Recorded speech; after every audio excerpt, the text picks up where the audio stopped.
Hi, I'm Amy and I'm here with Cara. We're doing a project to capture people's memories for the School Digital Champion programme. We're here with Eamonn de Stafort from the Silver Mines. Can you tell us a bit about yourself? Well, I'm Tipperary. I'm from Thurles. I was born in Thurles town. And I went to school there. And I came to Silver Mines in 1969. I had been working with the ESB, and then I'd worked with Conan Gaeilge. And one Sunday I was sitting down at home and I saw an advertisement for a job based in Nina in tourism, as a tourism development officer for North Tipperary. So I applied for that and I got it.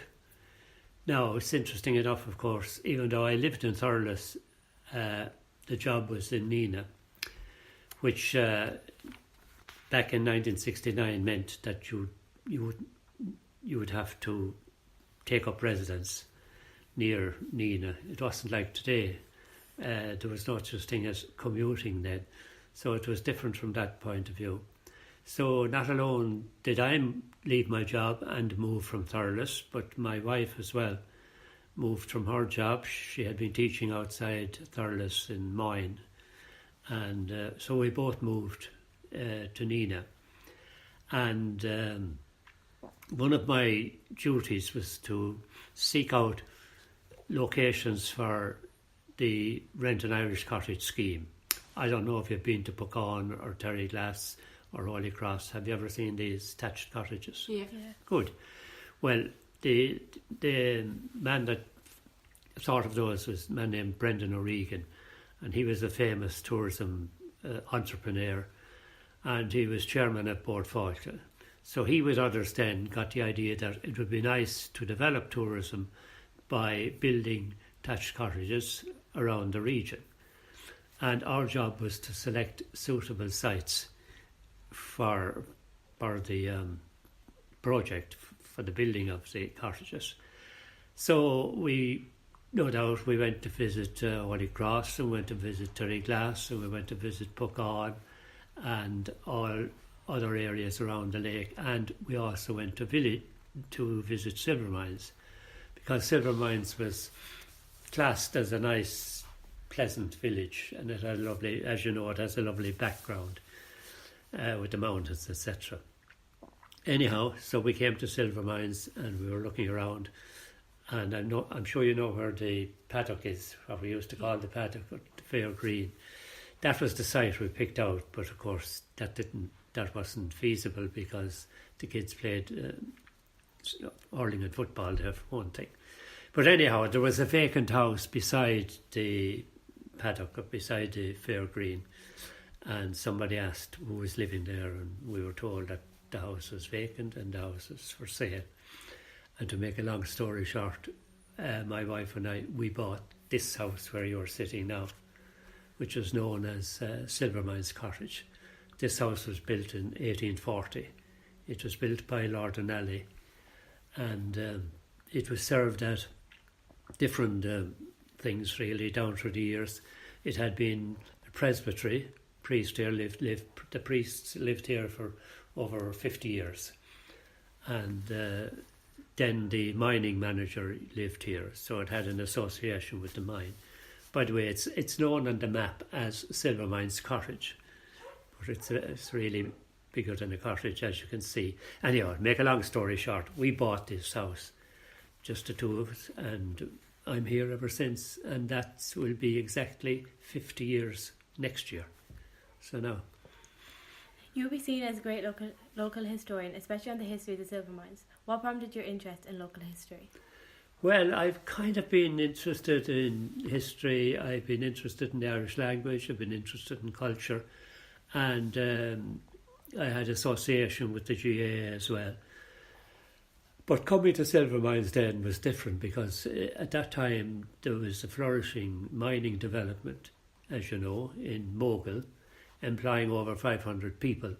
It was the biggest single industry in the area, in the county. So you can imagine the excitement when that came. That came to Silver Mines in 1968. The former Taoiseach Jack Lynch opened it officially on the 11th of September 1968. So I came we came in 1969, which was really only a year later. And there was a great buzz about the place, people coming and going. Although we seldom saw them, because when we got up in the mornings, they had already started work. And when we came home in the evenings, they had finished work and had gone home, because that's the mining with shift work. If you start at 8 o'clock, you finish at 4. And if you start at 4 o'clock, you finish at 12 at night, and so forth. So while we didn't see many of the miners, we felt the effects of it very much from an economic point of view, And then I got interested in the history, of course, of itself. And mining is a wonderful subject, a wonderful history attached to it, because it's the oldest industry, possibly the oldest industry as we know. They've been mining since the Bronze Age. That's over 2,000 years ago. So that's how I got interested in not just in mining, but in the area as well. I'm sure you've seen very significant changes in silver mines over the years. Can you tell us about some of these changes? Well, of course, any time you have, for one thing, the employment changed, because mining is very temporary. It's what they call transient. People come and they go. And I remember a lot of Canadians came here in the mid-60s to start up the mine, and they stayed on. So you had a lot of different people coming. But it only lasted 14 years, the Mogul mine, which, if we look ahead at 14 years, it looks very far away. If you look back 14 years, it doesn't. So the years passed by, and then the sad thing in 1982, the mines closed, which was terrible, really. But it was forecast, and they forecasted when they started that there would be enough work and enough minerals and enough of labour for a period of 14 years, and that's exactly what happened. So that was one major change. We went from employing 500 people within a few weeks to employing almost nobody, because the mines closed.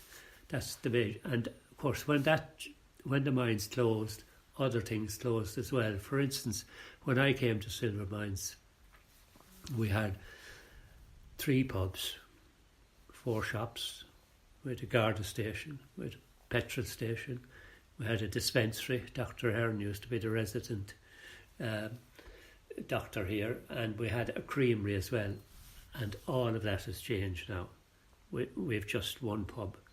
We call it our last Rolo, and we've only one shop, as you know. That was some of the major changes, I suppose. So employment in the mines dried up, and that had a kind of a negative effect anyhow. What is your favourite memory from your time in Silver Mines so far? I beg your pardon again? What is your favourite memory from your time in Silver Mines so far? I'm sorry, you'll have to repeat that. What is your favourite memory from your time in Silver Mines so far? Why did I? What is your favourite memory? Oh, I beg your pardon. My favourite memories. I suppose the biggest event that happened here in Silver Mines was in about 15 years ago, when the mines closed and when Megabar closed. We had 2 types of mining. I know this might be technical, but I'm sure you'll understand what I mean.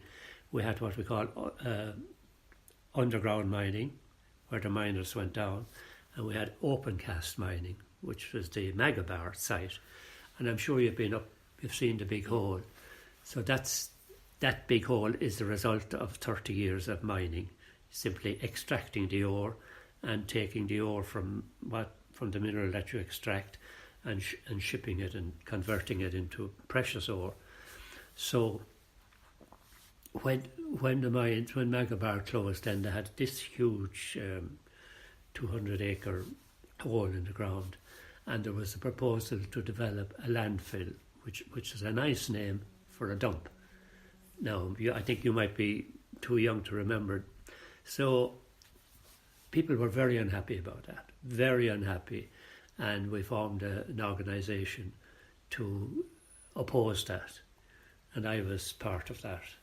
And a lot of people from the area and from the village, and in particular, because the development was, we didn't like the type of development, nobody wants a public dump near their house, and that's what was happening in Silvermines.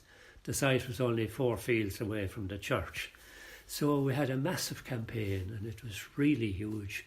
And we travelled all of Ireland promoting our case, and we went to Dáil Éireann, and we had protests in Nina and protests in Dublin, and we launched a big campaign. And eventually, anyhow, the planning permission was refused, and the thing faded away. So we won that battle, if you like, And the other big event was, I think, 1974. I hope I'm right there, when Silvermines were in the county final. That was their biggest achievement. And they were playing my old team in Thurles Sarsfield. And I remember being there, and it was, of course, I didn't know who I was cheering for. But Silvermines were beaten anyhow, and that was their first time getting to a county senior final. And that caused great excitement, really did. And the most recent good story, I suppose, is the building of a new school. Now, have you gone to this school yourselves? I did. You did, yeah. So you'll remember the old school, and you'll remember when they demolished it, and the prefabs. The prefabs, and I remember I took photographs of them when they came, and they put them in where the tennis court is. Yeah. Really, really exciting. And within a year or a year and a half, then we have this magnificent new school, and the new school was built when the economy was terrible, when the crash had come.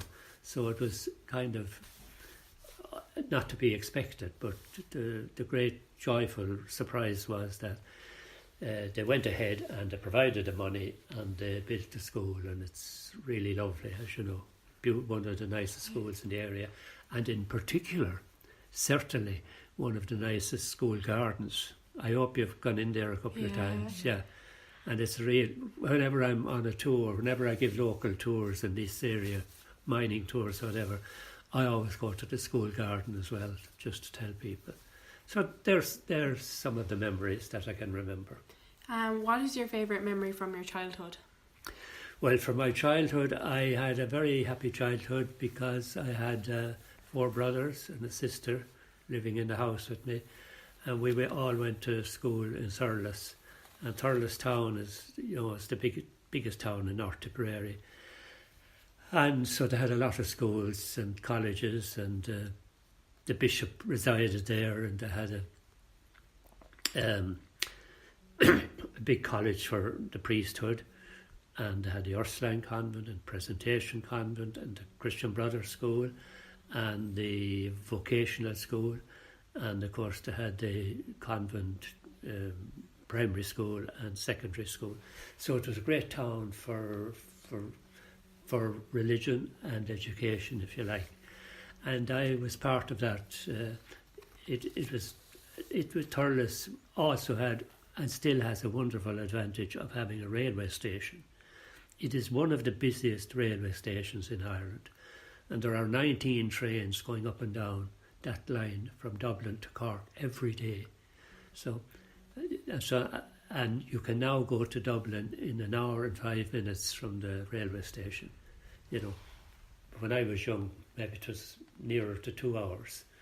So much happy. And the other thing was a great place for sport, and of course the hurling and running, because they had a running field as well, and Semple Stadium. It wasn't called Semple Stadium then, it was known as the sports field. But there was a famous hurler back in the 1900s called Tom Semple, and he was a famous hurler, and so the stadium was called after him. That's where the name is, and he is buried in Thurles, so that's how Semple Stadium got its name. So I had a very happy time, and I was in the Boy Scouts. That was a great organisation as well, but everybody I can remember the Munster finals and the county finals and the big events.